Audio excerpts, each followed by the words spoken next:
အားလုံးပဲမင်္ဂလာပါရှင်။တဲထိတ်ရှင်ဖို့ပရလောကဇလန်တွေကိုမှနားဆင်လို့သူများအတွက်ကျမတို့ရဲ့ BMS Channel ကနေကြိုဆိုလိုက်ပါတယ်။ BMS Channel မှာတင်ပြပေးမယ့်ဇလန်လေးတွေကိုနားဆင်ဖို့အတွက်လည်း Channel လေးကို Like and Subscribe လုပ်ထားပြီးတော့ဇလန်အသစ်တွေတင်တိုင်းသိရှိနိုင်အောင်လည်းဘေးနားနိုတီခေါင်းလောင်းလေးကိုနှိပ်ထားပေးခဲ့ကြပါအောင်ရှင်။ဒီကနေ့ကျမတင်ဆက်ပေးသွားမယ့်ဇလန်လေးကတော့စာရေးသူရှင်မင်းကန့်ဘလူရေးသားထားတဲ့ဖွားမေစိတ်ပေါင်းဝင်တော့စုံညီနောင်ရဲ့သွေးကြီးဆက်တဲ့နေ့ဆိုတဲ့ဇလန်လေးကိုတင်ဆက်ပေးသွားမှာပဲဖြစ်ပါတယ်။နားတော်တာဆင်ပေးကြပါအောင်ရှင်။စုံညီနောင်ဟာသူတို့ရဲ့မွေးရဲ့ဇာတိရွာဖြစ်တဲ့မဲကင်းရွာကိုပြန်ရောက်လာခဲ့ကြတယ်။မဲကင်းရွာကိုပြန်ရောက်လာကြတော့လေရွာရဲတို့တမ်းမဝင်ကြပဲအမေဖြစ်သူရဲ့မြေပုံစီတို့သွားပြီးအရေးဆုံးဥချကြလေရဲ့။အမေသားတို့ညီကိုပြန်ရောက်လာပြီ။အမေအတွက်သားတို့လက်စားချေနိုင်တော့မယ်အမေလို့ငါဩကပြောရင်ကြော့လေရဲ့။ငထင်ကတော့မျက်ရည်များကျရင်မြေပုံပေါ်ရှိမြေများကိုလက်ထဲ၌ကြစ်ကြစ်ပေါင်စုပ်ကင်ထားလျက်အကိုကျုပ်တို့ဒီညဒီနေရာမှာပဲအဲ့ဒီမိမအပြက်ရှင်းပြကြရအောင်ဗျာအေးညီလေးပြောတာမှန်တယ်အကိုတို့ရွာထဲဝင်ပြီးဒီမိမကိုရှင်းပြလိုက်ရွာလူတွေကအကိုတို့ကိုတမျိုးမြင်လာနိုင်တယ်ဒါကြောင့်အဲ့ဒီမိမကိုခေါ်ပြီးပဲရှင်းလိုက်ကြတာပေါ့စုံညီနောင်လဲစုံမတော်ပန်းအုံကိုရွာပြေ၌သာရှင်ဆိုင်ဖို့ဆုံးဖြတ်လိုက်ကြတယ်ညမိုးကျုပ်တာနဲ့ဖျောင်းနိုင်မီကိုထွန်းလိုက်ကြတယ်ဆရာဖြစ်သူဦးတိုက်ဆန်တင်ပေးထားတဲ့ပညာများကိုအသိနှိုးထားကြတယ်။ထို့နောက်စုံညီနောင်ဟာကာရာတပုတ်ကိုပြိုင်တူလျှုပ်ပြီးဖျောင်းနိုင်မိပေါ်သို့စီလုံးတောက်လေးတစ်တောင်ကိုတင်လိုက်ကြတယ်။ထိုစီလုံးတောက်ကိုတင်လိုက်သည်နှင့်ရွာဘက်စီမှမဲမဲတရံတို့ဟာထွက်ပေါ်လာခဲ့တယ်။ထိုတရံတို့မှာရွာကန်စုံမများဖြစ်တယ်။မျက်တောင်ညီကြီးများဖြင့်စုံညီနောင်အားဝိုင်းထားကြတော့လဲစုံညီနောင်ကလည်းမခေပြီ။ဆရာဖြစ်သူဦးတိုက်ဆန်တင်ပေးခဲ့သောပညာများကထိုစုံမများကိုအတုံးအယုံပင်သိစေခဲ့တယ်။ဂျင်းတို့တယောက်မကြံရှင်းတာမှကျုပ်တို့မော်မကြည့်ရဲမှာလို့ငထင်ရပြောရင်ဖနာပေါင်မျက်စောင်းတို့ဂါရာရွယုံဖြင့်စုံမတို့မှာမခံတာနေရာ၌ဘုံကနေလဲကျသွားကြတော့တယ်။နောက်ဆုံး၌ဒေါ်ပန်းအောင်တယောက်သာကြံခဲ့တယ်။ဒေါ်ပန်းအောင်ရဲ့ပညာကလည်းမခေပြီ။တခြားသောစုံမများကဲ့သို့ကိုယိုကာယမရှိပဲလေးသားငှက်သွင်ဖြင့်ကောင်းကင်၌ပြန်ဝင်မြေပြင်မှအခြေအနေကိုအကဲခတ်နေပုံရတယ်။အကိုဟိုဟာဒေါ်ပန်းအောင်ပဲဗျ။ငါထင်ရငအော်သတိပေးလိုက်တယ်။လင်းသားငှက်အသွင်ပြင်ပြောင်းထားတော့လဲစုံညီနောင်မှာဒေါ်ပန်းအောင်မှအတက်သိကြတယ်။လင်းသားငှက်အသွင်ပြောင်းထားတဲ့ဒေါ်ပန်းအောင်ဟာသူ့ရဲ့စက်တန်းများဖြင့်စုံညီနောင်တိုက်ခိုက်ရာစုံညီနောင်ကလည်းမခေလား။ဒေါ်ပန်းအောင်ရဲ့စက်တန်းများကိုဖျက်ချပြီးသူတို့စက်တန်းများဖြင့်ပြန်လဲပစ်သွင်းရာဒေါ်ပန်းအောင်မှာသူ့ရဲ့ဇာတိရုပ်ပေါ်ပြီးမြေပေါ်သို့ဘုံကနေပြုတ်ကျလာတော့တယ်။ပြုတ်ကျလာတဲ့ဒေါ်ပန်းအောင်ကိုငထင်ရခြေထောက်ဖြင့်ကန်တောက်ကတွန်းဖယ်လျော့အမလီကြောက်ပါပြီဆရာလေးတို့ရဲ့မရှင်ပြိုင်ဝင်းတော့ပါဘူးကျုပ်အသက်ကိုတော့ချမ်းသာပေးပါတော့လို့အော်ဟင့်ငိုယိုကအသက်ချမ်းသာပေးဖို့တောင်းပန်တော့တယ်ဟာဟာဒေါ်ပန်းအောင်တခြားသူအသက်ကိုတော့အကြောင်းမဲ့တက်တက်ပြီးကိုယ်လည်းကြတော့ချမ်းသာပေးပါတယ်ကျုပ်တို့အမေကိုကြောင့်ခမည်းတက်ခဲ့တာစိတ်ချမ်းသာတယ်မလားစိတ်ချခမည်းကိုလည်းကျုပ်တို့တန်ပြန်နီးအတိုင်းတက်ပေးမယ်မပူလေနဲ့ငထင်ကတောက်တစ်ချက်ခောက်ပြီးမလန်မကန်းရှိနွယ်ကျိုးလက်ညှိုးထိုးလိုက်ရာနွယ်ကျိုးဟာမွေဟောက်ကြီးပုံစံပြောင်းပြီးမြေပေါ်၌လဲနေတဲ့ဒေါ်ပန်းအောင်စီတို့ဒေါသတကြီးပြေးပေါက်တော့တယ်။အမလီတော့မွေဟောက်ရဲ့အစိတ်ကြောင့်ဒေါ်ပန်းအောင်မှာချက်ချင်းပင်တကိုယ်လုံးပြနှံပြီးအကြောများဆွဲပြီးပါးစပ်မှအမြုပ်ဖြူကြီးများဝေးကခဏအကြာပင်နေရာ၌တည်ဆုံသွားခဲ့တော့တယ်။ဒေါ်ပန်းအောင်တည်သွားလီမှမွေဟောက်ကြီးဟာနွယ်ကျိုးပုံစံပြန်ပြောင်းသွားခဲ့တယ်။ဒီမိန်းမတည်သွားတာကျုပ်ရင်တွေကဒေါသတွေမပြေသေးဘူးအကိုလို့ငထင်ရပြောလျော့ငါအောကကဲပါငါညီယာသူလည်းသူ့အပြစ်နဲ့သူသွားပြီ။ဟာကွာအကိုတို့ရွာထဲသွားကြစို့အဖေလည်းတို့ညီကိုမျှော်နေရှာမှာလို့ပြောပြီးညီဖြစ်သူခေါ်ကရွာထဲသို့ဝင်လာခဲ့တော့တယ်။ဟာငါအောနဲ့ငထိန်မလား။ဟုတ်သားဗျငါအောနဲ့ငထိန်ပြန်လာကြပြီဗျ။ရွာသူရွာသားတွေကငါအောနဲ့ငထိန်ကိုဝမ်းသာအားရခေါ်ကြတော့လေငါအောနဲ့ငထိန်ကမိသူကိုမှအရေးလုံးမပြောကြပဲအဖေဖြစ်သူရှိရာအိမ်စီသို့ဆက်လျှောက်လာခဲ့ကြတယ်။အိမ်ရှိသို့ရောက်လေမှအဖေရှိလားလို့အော်ခေါ်ကြရာအိမ်တွင်မှအဖေဖြစ်သူဥက္ကဟာတားဖြစ်သူတွေအတန်ကြောင့်အဖေတစ်ပိုင်းထွက်လာရှာတယ်။တားကြီးနဲ့တားငယ်တားဖြစ်သူတွေကိုမြင်တော့ဥက္ကဝမ်းသာသွားတယ်။ငါအောတို့ညီကအဖေဖြစ်သူအဖေပွေးဖက်ကြတယ်။မင်းတို့ကွာအဖေကိုထားပြီးဘယ်ထွက်သွားကြရလဲမင်းတို့ကွာလို့တူပြောရင်ဥက္ကငိုးလေရောတယ်။အဖေကမငိုပါနဲ့အခုကျုပ်တို့ပြန်ရောက်လာပြီပဲလေ။တားဖ3ယောက်အလွမ်းသိမ့်နေကြစဉ်ဘေးအိမ်မှာဒေါ်ချုံနဲ့ဥဖေတို့လည်းအနားရောက်လာခဲ့ကြတယ်။သူတို့ခမလည်းငါအောနဲ့ငထိန်တို့မြင်တော့ဝမ်းသာနေကြရှာတယ်။နောက်တနေ့နနက်တို့ရောက်တော့ ရွာထဲ၌လူများတည်နေကြသည်ဆိုတဲ့သတင်းများပြန့်လွင့်လာခဲ့တယ်။မိမိအိမ်၌နေရင်တည်ဆုံးသွားကြသူများကြောင့်တရွာလုံးအံ့ဩနေကြတယ်။ဒါအပြင်ရွာပြင်၌တည်ဆုံးနေတဲ့ဒေါ်ပန်းအောင်ရဲ့အလောင်းကိုမြင်ရလေရောမှပိုပြီးအံ့ဩကြရတယ်။ဒေါ်ပန်းအောင်တို့တည်ဆုံးခြင်းဟာငအောတို့ညီကိုရွာသို့ပြန်ရောက်လာခြင်းကိုရွာသူရွာသားများအတွက်စဉ်းစားစရာဖြစ်နေခဲ့တယ်။ထိုနေ့မှာပင်တကြီးဦးထွန်းဆိုင်နဲ့ရွာလူကြီးတချို့ငအောတို့အိမ်ကိုရှောက်လာခဲ့တယ်။တကြီးတို့လူဆိုဥကန်အိတ်ခံစကားပြောတော်လဲငအောနဲ့ငထိန်မှာအိမ်လုံများကိုသာလုံနေခဲ့ကြတယ်။ဟေ့ငအောလာကြပါဦး။တကြီးကမင်းတို့နဲ့စကားပြောဖို့ရှောက်လာတာကွ။လူကြီးတယောက်ကပြောတဲ့အခါကျုပ်တို့မှသူနဲ့ပြောကြမရှိဘူး။သူပြောချင်တာပြောပြီးသားကျုပ်တို့အိမ်ကပြန်ခိုင်းလိုက်တော့ဘာကွထင်းခွဲနေငထိန်ကတကြီးဦးထွန်းဆိုင်စူးစိုက်ကြည့်ပြီးပြောလိုက်တယ်။ဦးထွန်းဆိုင်မှာဒေါသများတလိမ့်လိမ့်ထွက်နေရတယ်။တကြီးရဲ့ကျုပ်သားကလေးပဲရှိတော့စကားအပြောဆိုမတက်လို့ပါ။ဘဲမှလဲကလေးဆိုပြီးလွတ်ထားတာခမည်းသာစော်ကားနေရဗျ။ဟေ့ငအောနဲ့ငထိန်ရွာထဲမှာလူတွေတိတ်နေမင်းတို့လက်ချက်မဟုတ်ဘူးလား။ငါရွာနေလူမသိတူမသိထွက်သွားပြီ။မင်းတို့ပြန်ရောက်လာမှအခုလိုတွေဖြစ်ရတာကွ။တကြီးဦးထွန်းဆိုင်ရဲ့စကားအစုံ၌ငအောရဲ့တောက်ခေါက်တန်းကြောင့်အားလုံးတိတ်ဆိတ်သွားခဲ့တယ်။ဒီမှာတကြီးကျုပ်တို့ခမည်းဒီစကားပြောနိုင်နေရခမည်းကိုကျုပ်တို့ဘာမှမလုပ်သေးလို့ပဲဆိုတာသိတာကျုပ်တို့ညီကိုလာပြီးစော်ကားမော်ကားပြောလို့ရမယ်မထင်နဲ့ခမည်းအဲ့ဒီကွပြစ်ကနေပဲအရင်ဆုံးဆင်းလာနိုင်ဖို့ကြိုးစားလိုက်အောင်လို့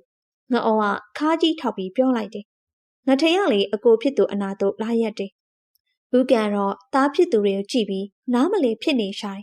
တစ်ဖက်ချက်မှာဥဖေနဲ့ဒေါ်ချိုတို့ကလည်းလှမ်းကြည့်နေကြတယ်။အောင်မေမင်းတို့ကများငါ့လိုတကြိုချင်းချောက်ရဲ့စင်းနေကွာဘာဖြစ်ချင်တယ်လဲလို့ပြောပြီးကိုပြင်းမချေချဖို့လုပ်ရငထိန်ကကာရာတပုတ်ကိုနှုတ်မှရွတ်ဆိုရ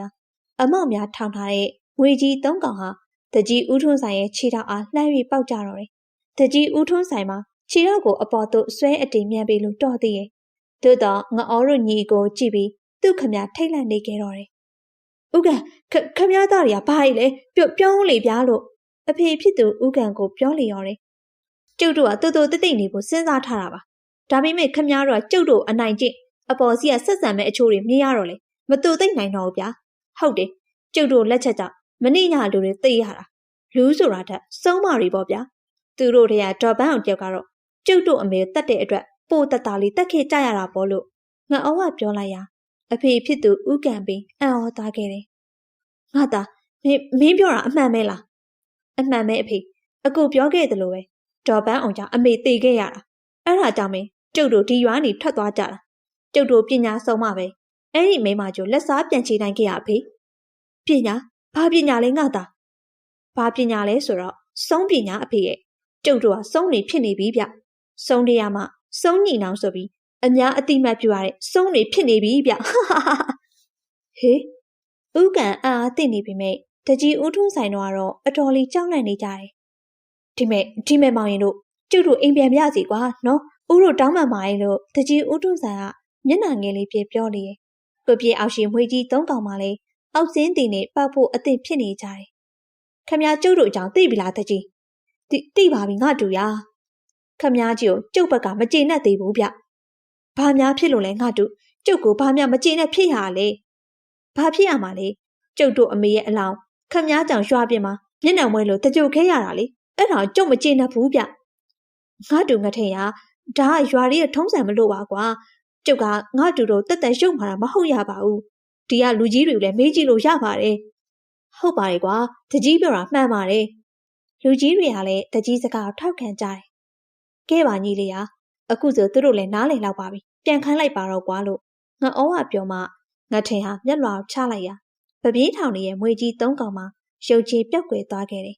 တကြီးဦးထွန်းဆိုင်နဲ့အတူပါလာတဲ့လူကြီးတွေလည်းမွေများပျောက်သွားလိမ့်မှကုပြစ်ပေါ်မှာဆင်းလာကြတယ်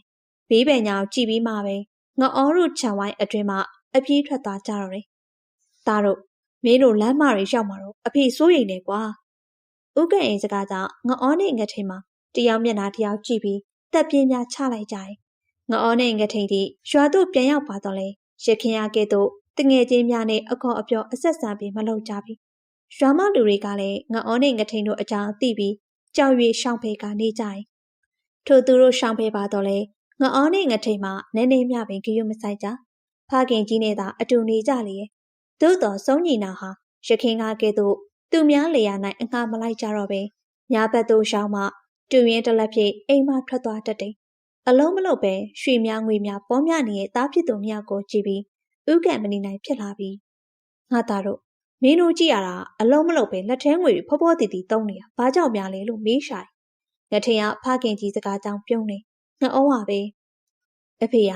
ာကျုပ်တို့ကသူများလေမှာအငှားသွားလို့ဘယ်သူကခေါ်မှလဲ။ဒါကြောင့်ကိုတက်တဲ့ပညာနဲ့ကို့ဘာသာအေးအေးစစ်စစ်နေရပါဗျာ။အခုရတဲ့ရွှေတွေငွေတွေရလေတခြားမဟုတ်ပါဘူး။သူများမြုပ်ထားတဲ့ရွှေငွေတွေကိုရှာပြီးတူးယုံပါဗျ။ဟေးသူများမြုပ်ထားတာတွေတူးတယ်။နေပါအောင်မင်းတို့ကဘလို့သိရလဲ။ဘလို့သိရမှာလဲဖေရဲ့ကျုပ်တို့ကစုံနေလေ။ကျုပ်တို့လက်အောက်ကကောင်းတွေရှာခိုင်းရတာပေါ့ဗျ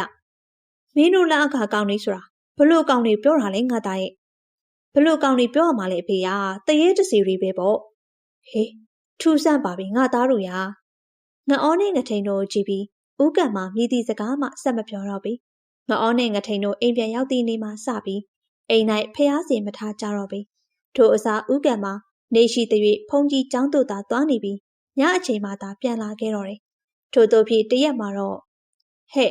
ဒီရွာစုံညီနာဆိုတဲ့အကောင်လေးထွက်ခဲ့စမ်းငါညမပန်းအောင်ကိုနင်းတို့တက်ခဲ့တာငါမကျေနပ်ဘူးဟဲ့မကျေနပ်ဘူးစုံညီနာရဲ့နာအတွင်ရှောက်လာတဲ့အတန်ကြောင့်ညီကိုနှစ်ယောက်တယောက်မျက်နှာတယောက်ကြည့်လိုက်တယ်။အကိုတယောက်ရောက်တော့ကျုပ်တို့စိန်ခေါ်နေပြီဗျ။ဟုတ်တယ်ငါညီအကိုလည်းကြားရတယ်။စုံညီနောင်လည်းခက်တွတ်တွတ်ဖြင့်ရွာပြင်သို့ထွက်လာကြတယ်။ရွာသူရွာသားတို့မှလည်းခက်တွတ်တွတ်သွားနေသောစုံညီနောင်ကြောင့်တိကျင်စိတ်များဖြစ်လာကြပြီးမလန်မကန်မှလိုက်လာခဲ့ကြလေ။တချို့ကတော့တခုခုဖြစ်တော့မည်ဆိုတာသိရကြောင်းဖုန်ကြီးကျောင်းတိုင်းနေသောဥက္ကံကိုပြေးခေါ်ကြတော့တယ်။ရွာပြင်သို့ရောက်တော့ထပိန်ရင်ရှားပြစ်မိမကြီးတယောက်ကိုစုံညီနောင်မြင်လိုက်ရတယ်။ထိုမိမကြီးရဲ့နှစ်ဘေး၌အမျိုးသမီးငယ်နှစ်ယောက်လည်းအတူတူရှိနေတယ်။ထိုအမျိုးသမီးနှစ်ဦးမှာငေါ်နဲ့အသက်တူလောက်သာရှိသောဒွေးကားနဲ့အမဖြစ်သူဒွေးများတို့သာဖြစ်တယ်။ဟဲ့ကောင်လေးနေနူးဝါများမတောက်တစ်ခေါက်ပညာနဲ့ငါညမတက်ရဲတယ်။လာစမ်းဟဲ့ဒွေးတင်ရဲ့အကြောင်းသိစေရမယ်။ဟိုကောင်မလေးစက်တီထုတ်ကြစမ်း။ဒွေးတင်ဆိုသောဆုံးမသည့်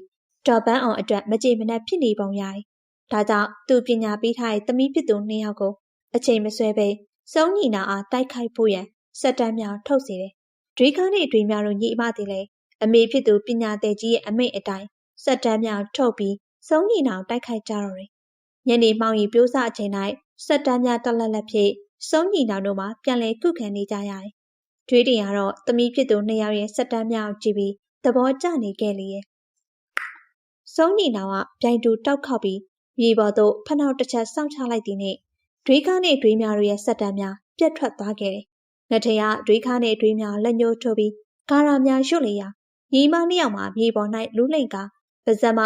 တအေးအေးဖြစ်နေကြလေရဲ့။သမီးဖြစ်သူတွေရဲ့အဖြစ်ကိုမြင်သောဒွေးတင်သည်ချက်ချင်းပင်သူ့ရဲ့စက်တမ်းထုတ်ပြီးပြစ်ရာငအောကထိုစက်တမ်းအဝင်ပြီးကာစီပေးရှာတယ်။ငအောနဲ့ပညာသည်မကြီးဒွေးတင်တို့ရဲ့စက်တမ်းများအပြိုင်ပစ်ခွင်းနေစဉ်ငအောရဲ့ဈေးလုံးတစ်လုံးတည်းပညာသည်မကြီးထံသို့ကြားရောက်သွားရာဘုံကနေမြည်တမ်းကြီးနဲ့အတူပညာသည်ကြီးများခမများလွင့်ထွက်သွားခဲ့တယ်။ပဲနဲ့ချိစာအဲ့ဒါကဝေနှိမ်စေးတယ်ဟဲ့အရသာတော်တော်မှရှိရလားဒွေးတင်ရဲ့လို့ငအောကပြောနေရဲ့ငါထင်ရတော့ဒွေးခါနဲ့ဒွေးများတို့ကိုလွှတ်ပေးလိုက်ပြီးညီမနှစ်ယောက်မှာမချီမဆက်ခံစားနေရသည့်ကြမှာအမေဖြစ်သူကိုပြေးထူကြတယ်။ထိုစဉ်ပင်စုံညီနောင်ဟာသူတို့ရဲ့စက်တမ်းများကိုပြိုင်တူထုတ်ပြီးပညာသည်သားမိ၃ယောက်စီတို့ပြစ်ခွင်းပြီးတက်ကြတော့တယ်။ဒွေးတင်ဒွေးခါနဲ့ဒွေးများတို့သားမိတွေမှာစုံညီနောင်ရဲ့လက်ချက်ပြည့်မြေပေါ်၌ဆန့်ဆန့်ကြီးတေဆုံးကုန်ကြတော့တယ်။တေဆုံးနေတဲ့ဒွေးတင်တို့သားမိ၃ယောက်ကိုကြည့်ပြီးစုံညီနောင်ဟာဝမ်းသာအားရအော်ဟစ်ရဲမောနေကြတယ်။စုံညီနောင်တို့နဲ့ပညာသည်သားမိရဲ့အဖြစ်ပြက်အဆအဆုံးကိုမြင်လိုက်ရတဲ့ရွာသူရွာသားများမှာစုံညီနောင်အား